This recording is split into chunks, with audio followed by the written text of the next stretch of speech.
যদি সৃষ্টির কলা কৌশলের দিকে তাকায়, আল্লাহকে চিনতে পারে কি পারে না?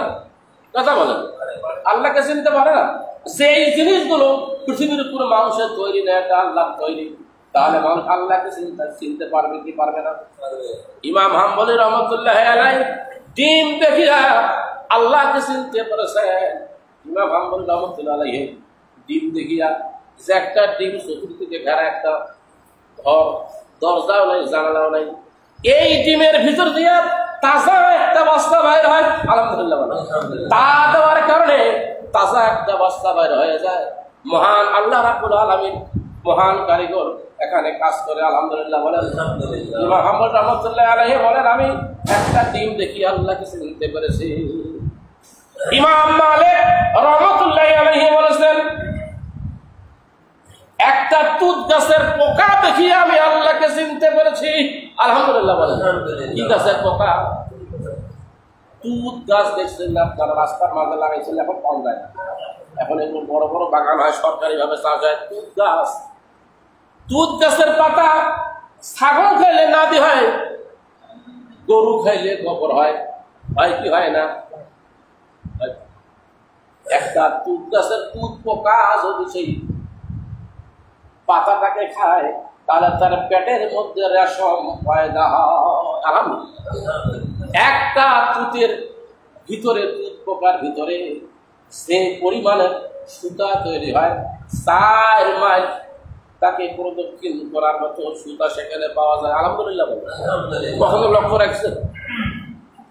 এমনিতে হয়, এমনিতে হয়। মহান কারিগর কাজ করে। আলহামদুলিল্লাহ।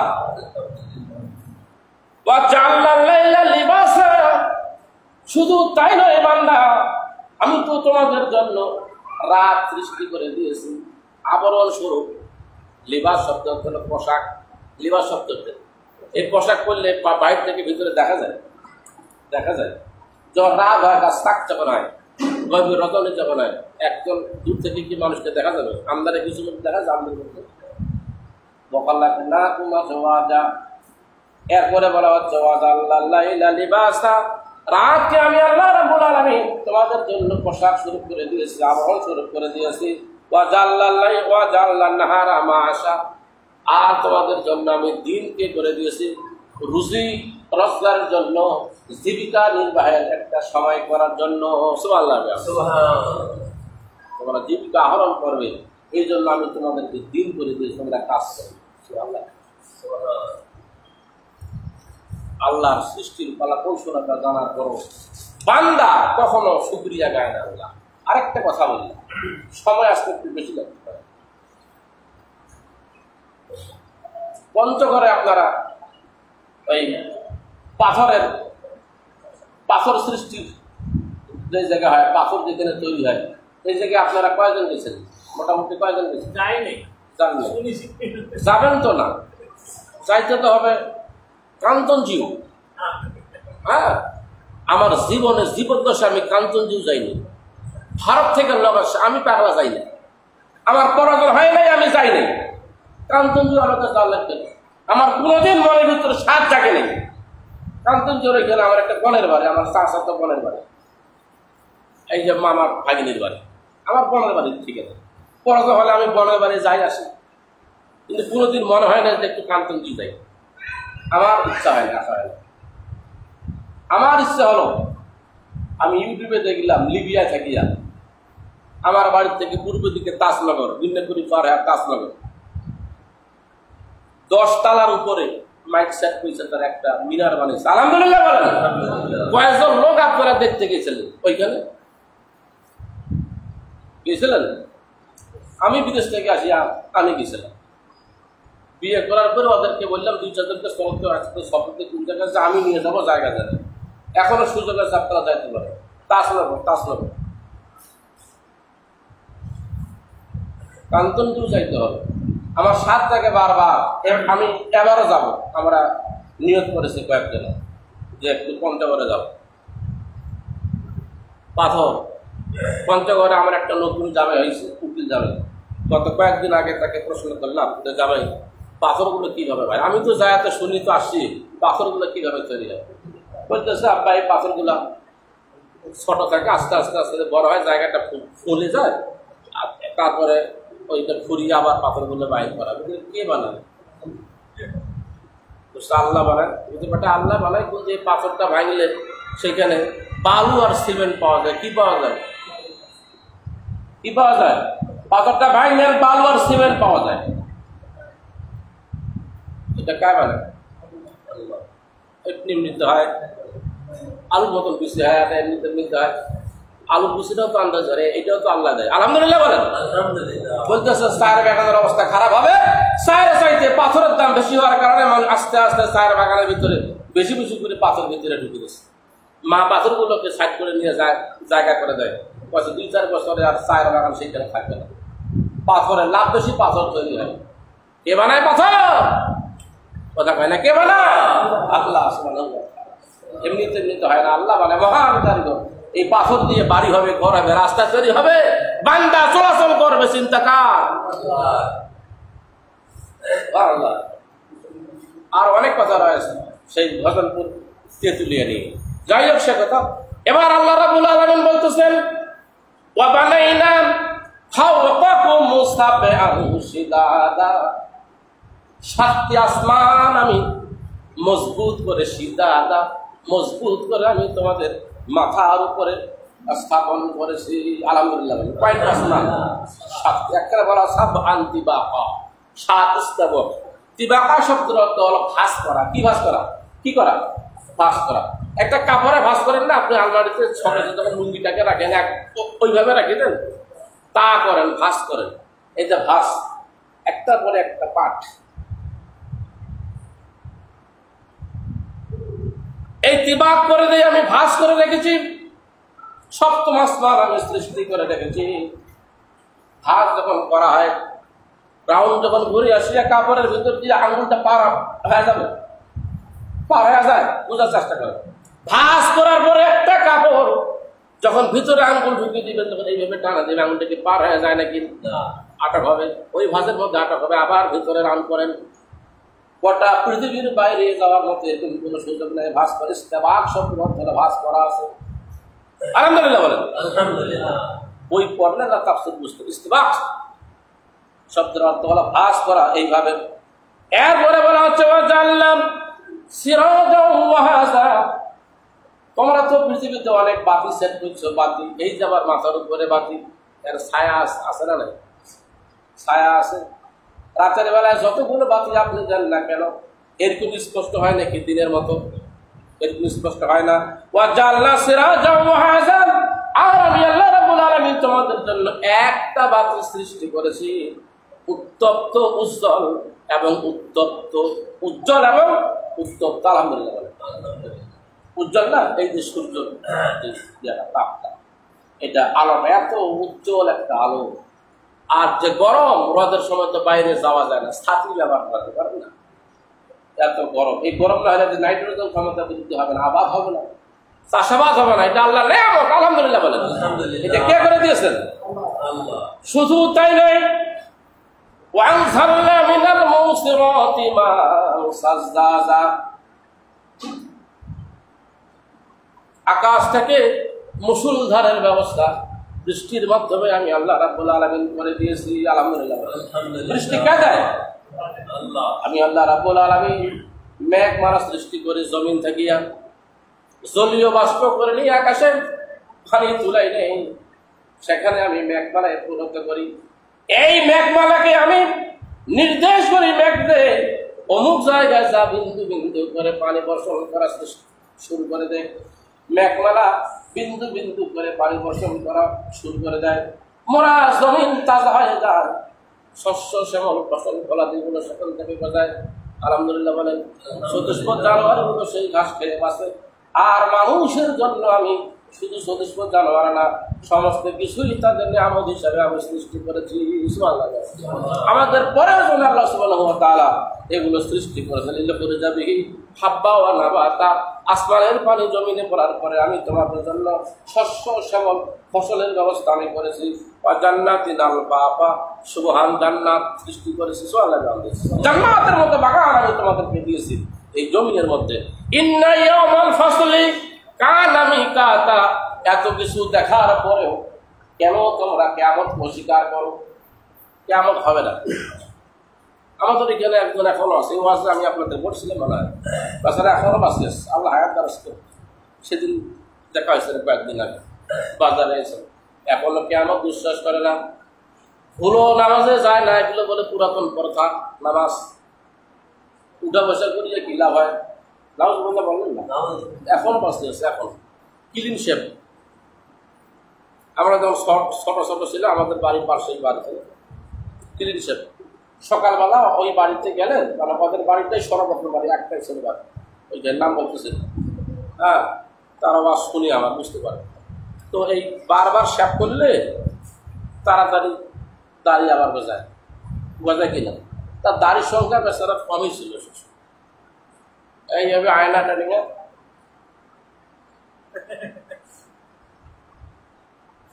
সিমটি আছে না, সিমটি দিয়ে তুলি ফেলায়, মুখটা পক্কা হবে। দাড়ির উপর কত জুলুম নির্যাতন এখনো বাঁচতে আছে। পয়সা কিয়ামত বলতে কিছু নাই। আল্লাহ বলেন না ইয়াউমুল ফাসলি কানা মিকাতা, কিয়ামতের দিনটি অবশ্যই অবশ্যই নির্ধারিত করা হয়েছে, এটা অবশ্যই আসবে। আল ইয়াউমুল কিয়ামাতি লা রাইবা ফি, কিয়ামত যে হবে এতে কোনো সন্দেহ নাই। কোনো সন্দেহ আছে নাকি? কিয়ামত হবে এতে কোনো সন্দেহ নাই। এরপরে বলা আছে ইয়াউমা ইউনফাখু ফিস-সূরি ফাতাকুনা আফওয়াজা, ইয়াউমা ইউনফাখু ফিস-সূরি ফাতাকুনা আফওয়াজা। দ্বিতীয় ফুঁকটা যখন দেওয়া হবে, প্রথম ফুঁক দেওয়ার সাথে সাথে কিয়ামতের অবস্থা সৃষ্টি হয়ে যাবে। কিয়ামত হবে, মানুষেরা ছুটাছুটি করবে, দৌড়াদৌড়ি করবে, পালাবার কোনো পথ থাকবে না, উলঙ্গ উলঙ্গ অবস্থা তারা পরে থাকবে। হঠাৎ করে মনে করবে, উত্তপ্ত গরম মনে হয়, এবার একটা পানির কোনো ব্যবস্থা হবে, কিন্তু না, একটা আসমানটা নিচে চলে আসবে সহজ উপরে। মানুষেরা গরমে হাবুডাবু খাবে, গরমের কারণে ঘাম বাইরে হয়ে যাবে, হাবুডাবু খাবে, ইয়া নফসি করবে। মানুষ মনে করে ওই যে একটা মেঘ দেখা যায়, মনে হয় এবার পানি হবে, কিন্তু পানি হবে না। সেখান থেকে রক্তপুষ্ট চলে আসবে, মানুষেরা সেটা খাইতেও পারবে না। এমন একটা অবস্থার সৃষ্টি হয়ে যাবে। কেমন অবস্থা? এমন একটা অবস্থা সৃষ্টি হয়ে যাবে। হ্যাঁ, ইয়াউমা ইউনফাখু ফিস-সূরি ফাতাকুনা আফওয়াজা। আর দ্বিতীয় ফুঁকটা যখন দেওয়া হবে, জমিন থেকে সমস্ত মানুষ তার আমল নিয়ে উঠিবে, কপালটুকু নিয়ে উঠিবে। বুঝার চেষ্টা করলেন? আপনি যখন বাসে চলেন, আপনার হাতে একটা ব্যাগ থাকে কি থাকে না? নাহলে একটা ভেন্টি ব্যাগ কারো সাথে মানুষের থাকে কি থাকে না? থাকে না? অনেকের ব্যাগটা দূরে গেলে একটু ব্যাগটা লাগে, তো লাগে না। আর জীবনের শেষ সফর, তার মানে দুনিয়া থেকে আপনি ট্রান্সফার হলেন, মুনতাকিল হয়ে গেলেন, আপনি ইন্তেকাল করলেন, ট্রান্সফার পরিবর্তন করলেন আপনার জায়গাটা। আপনার প্রত্যেকেরই হাতে একটা করে ব্যাগ থাকবে, ব্যাগ। এই ব্যাগ নিয়ে, পটলা নিয়ে কবর থেকে আপনি উঠবেন, আপনার আমলনামার ব্যাগ। কিসের ব্যাগ? যার যেটা ব্যাগ সেই ব্যাগ নিয়ে উঠবে, ভুল হওয়ার কোনো সম্ভাবনা নাই। যার যে ব্যাগ সেই ব্যাগ নিয়ে এসে উঠবে, পলাটে উঠবে। মানুষেরা দলে দলে সেই দিন উঠবে। তার মানে দলে দলে শব্দের অর্থ ব্যাখ্যা করলে সমস্যা হয়ে যাবে। দলে দলে মানে কিভাবে উঠবে? যারা চোরের পার্টি, চোর বহুবের একটা দল হয়ে একখানে জমা হবে। ডাকাত যারা এরা একখানে জমা হবে, বিড়ি সিগারেট খাওয়া যারা একখানে জমা হবে, বাজারে বসিয়া যারা মানুষের ব্যাপারে নিন্দা জ্ঞাপন করেছিল এরা একটা দল হবে, এরা এক সাইড হবে। দলে দলে বাস্তব মূলবি করে এগুলো করে না, ব্যাপক কিতাব পড়তে হবে। দলে দলে আল্লাহ বিরোধী রাজনীতি যারা করে এরা একটা দল হবে, আর রাসূলের পক্ষের যারা রাজনীতি করে এরা একটা দল হবে। আলাদা আলাদা দলে দলে তারা উঠবে। সামনে আলাপ নাই, এটা কুরবানি হাটের বাজার নাই। যায় গরু কিনবে তাও যায়, আর যায় গরু কিনে না তাও যায়। আর তুই কিনে আসিস, তোর তো কুরবানি নেই, তুই গরুর মালিক, তোর দেখিবার তা নাইছি। আমাদের ময়দানটা সেইখানে সেরকম হবে না বাবা। যারা যেই প্যাকেজের লোক, যেই কোয়ালিটির লোক, তারা সেই জায়গায় থাকবে, সেই তারা কাতারে তারা দাঁড় হবে। ইয়াউমা ইউনফাখু ফিস-সূরি ফাতাকুনা আফওয়াজা। দ্বিতীয় ফুঁকটা দেওয়ার সাথে সাথে মানুষেরা দলে দলে, বিভিন্ন দলে দলে তার স্বজাতিরা উঠিয়া আলাদা আলাদা তারা হয় অবস্থান করবে। আসমানের দরজা সমূহ খুলে দেওয়া হবে। ফলে দরজার পর দরজায় পরিণত হয়ে যাবে। আসমান খুলিয়ে দেওয়া হবে, খুলে দেওয়ার সাথে সাথে দরজার পরে দরজা পরিণত হয়ে যাবে। ওয়াসুইরাতিল জিবালু ফাকানাত সারাবা, আর ওই যে পেরেক স্থাপিত করা যে পাহাড়গুলো ছিল, এই পাহাড়গুলো কিয়ামতের দিন তারা চলমান হয়ে যাবে। আলহামদুলিল্লাহ বলে। সাইয়ারা শব্দের অর্থ হলো গাড়ি। গাড়ি, আমি বাইরে ছিলাম, হ্যাঁ, সাইয়ারা সবসময় আমাকে লাগতো, মানে গাড়ি। সাইয়ারা মানে গাড়ি, গাড়ি চলে না, চুপ করে যায়, চাকা আছে না। কিন্তু পাহাড়ের কোনো চাকা থাকবে না সেই দিন, এখনো নাই, তখনও নাই। এই পাহাড়গুলো ছুটাছুটি করবে, তারা পথ চলা আরম্ভ করবে, স্পিডে তারা ঘোরাঘুরি করবে কিয়ামতের দিন। ওয়াসুইরাতিল জিবালু ফাকানাত সারাবা, আর এগুলো চলাচল করার কারণে মরীচিকায় পরিণত হয়ে যাবে।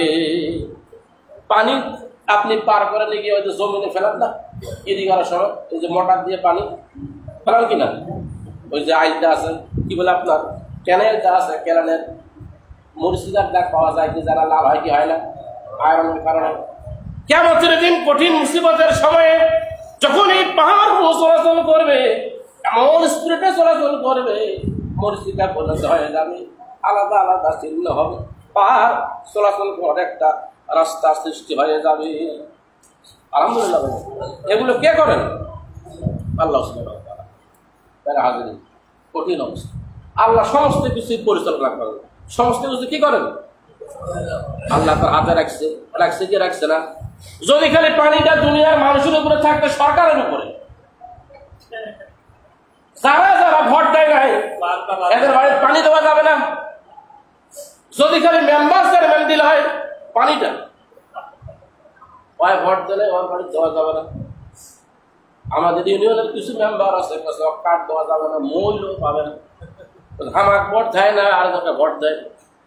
আমি এই কাজটা করি না, আমি খুব কষ্ট পাই, যে কখনো করি না। কে কোন দল করে করুক, গরিব মানুষ যদি হয় পাওয়ার যোগ্য আমাকে দিতে হবে, হবে কিনা?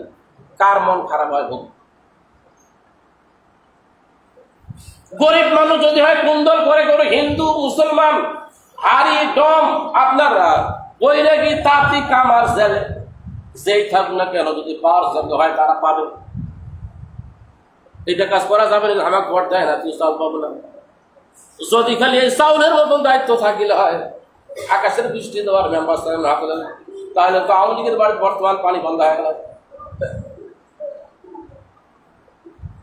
বান্দারে আমি সব পরিচালনা করি এহসান দিয়ে কমল হয়ে, সবটাই তো আমি করি তোমাদের উপরে, আমি জুলুম করি না।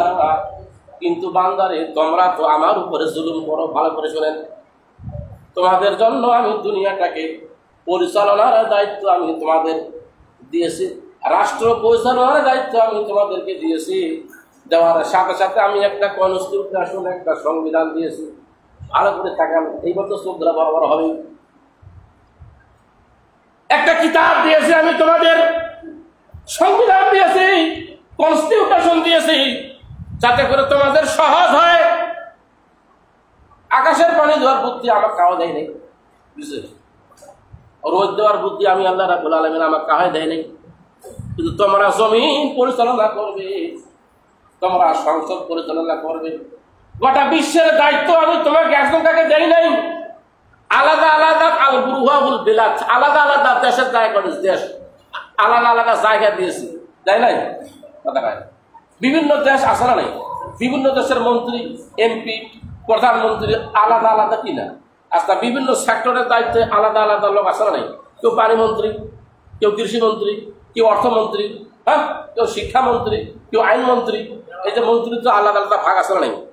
সমস্ত মন্ত্রিত্ব পৃথিবীর আমি একাই দায়িত্ব পালন করি, আর তোমাদেরকে দায়িত্ব দেওয়া হয়েছে একটা দেশের একটা অংশের। এই দায়িত্ব পালন করতে যাইয়া তোমরা আমার বিধান বাদ দিয়া মানব রচিত আইনে তোমরা সাক্ষ্য দান করো। করে কি করে না? সুতরাং তোমরা জাহান্নাম যাওয়ার প্রস্তুতি করো, ইল্লা জাহান্নামা কানাত মিরসাদা। অবশ্যই অবশ্যই জাহান্নাম হলো একটা মিরসাদ, আর এই মিরসাদে যাওয়ার পরে ফিরে আসার ক্ষমতা আর কারো হবে না। লিত্তাগিনা মাআবা। এখানে কারা যাবে জান্নাতে? কারা যাবে? যেটা আগে বললাম, আগে যে কথাগুলো বললাম, মানুষ বসে যাবে সাক্ষ্য দান করি, বিধানের পরিপন্থী হওয়া, সবকিছুই নিজে যা মন চায় তা কিছু করে, আল্লাহর আইনকে ফলো যারা করে না, এদেরকে কি বলা হয়? তাগুত। কি বলা হয়? খোদাদ্রোহী তাগুত যারা হবে এরা জাহান্নামে যাবে। লাবিসিনা ফিহা আহকাবা। আর এই জাহান্নামী লোকগুলা সেখানে পড়ে থাকবে যুগের পর যুগ। একটা যুগের শেষ হতে না হতে আরেকটা যুগের সৃষ্টি হবে। আহকাব, রুলিং লাইফ। কত বছর সেখানে থাকতে হবে, আর কোনো কি নাই, শেষ নাই। এত বছর তোমাকে ওইখানে থাকতে হবে। তুমি খালি এই সংসদটা চালাবার পারলে না, একটা এমপি তো চালাবার পারো নাই, চেয়ারম্যান চালাবার পারো নাই, মেম্বারের দায়িত্ব তোমাকে দেওয়া হয়েছে, তুমি সেই কাজ চালাবার পারো নাই এই সংবিধান অনুযায়ী। মা বা তোমাদের জায়গা হবে, মোকাম হবে জাহান্নাম। সেখানে চিরকাল তোমাদের ব্যবস্থা করতে হবে। সুতরাং পেয়ার হাজির আসি আমরা সবাই, আপনি যেই লাইনেই যান না কেন, যেইখানেই যান না কেন, যেই পন্থায় আপনি কোরআন বোঝার চেষ্টা করেন না কেন, কোরআনের বক্তব্য দিতে যান না কেন, যেই আয়াতই আপনি পড়েন না কেন, যে সূরায় আপনি পড়েন না কেন, প্রত্যেকটারই একই উদ্দেশ্য হলো আল্লাহর ইবাদত বন্দী করা, আল্লাহর গোলামি করা, আল্লাহর জমিনে আল্লাহর দ্বীন প্রতিষ্ঠা করা। ঠিক কিনা? সুতরাং আসি আমরা সবাই, আমরা তাগুত না হই, আমরা খোদাদ্রোহিতা না করি, আল্লাহর জীবন বিধান কোরআন দিয়ে আল্লাহ আমাদেরকে চালাতেছেন, আমরা যেন তার নির্দেশ অনুযায়ী আমরা জমিনে সেই কাজ করতে পারি। আল্লাহ সুবহানাহু ওয়া তাআলা আমাদের সকলকে কবুল মঞ্জুর করে। আমার সকলে বলে আমিন। আসসালামু আলাইকুম ওয়া রাহমাতুল্লাহি।